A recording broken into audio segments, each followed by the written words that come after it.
The question is that the bill be now read a second time. Dr. Fatimah Lateef.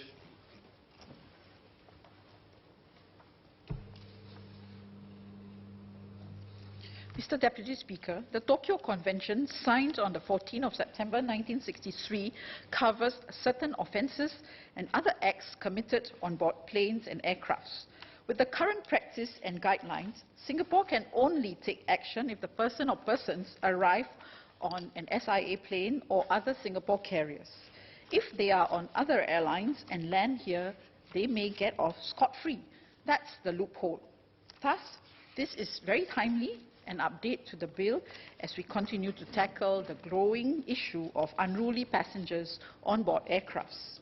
The Tokyo Convention was updated through the Montreal Convention, signed on the 14th of April 2014. That's 51 years later, and a lot of technological changes and also aviation changes have come on since then. This will now serve as a better, more widespread deterrent and will help to enhance our standing as a safe and secure air hub. This is necessary as there is substantial air traffic growth every year. I have a few clarifications to make. Number one, this unruly behavior usually happens not just when airborne. In fact, in many cases and case studies, it was noted that the negative behavior commenced even at check-in at the airport and waiting lounges. Thus, how are we training our frontline staff to recognize and take the relevant actions, such as reporting and highlighting these characters and their suspicion? This is also where frontline staff will need to have some communications channel with airport police and security. Secondly, there are a few organizations involved in aviation mentioned in the Act, namely the CAAS, or the Civil Aviation Authority of Singapore, the Air Accident Investigation Bureau under the Ministry of Transport, and also the National Civil Aviation Security Committee under the MOT as well. Can I ask the Minister to help delineate clearly the roles and responsibilities of these different organizations and bodies for the purpose of understanding and clarity?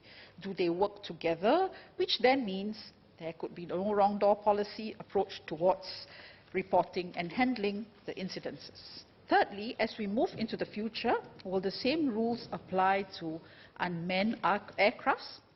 And also, what about military, customs and police aircrafts? Fourthly, has there been any case or cases that has arisen in Singapore to date which can be cited as an example where the upgrade to the Montreal Convention will be helpful for us?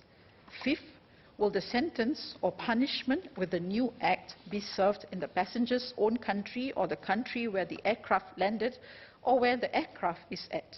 That is the state or the country of offence or the country of registration. In the same context, who will claim extradition, and will extradition law and treaties in existence have to be evoked as well? The sixth point, on the clause, the powers of the aircraft commander, can we clarify this? In particular, the role of the aircraft commander ascribed to flights that commence or terminate outside the country of registration. With that, sir, I support the Tokyo Convention Amendment Bill. Thank you.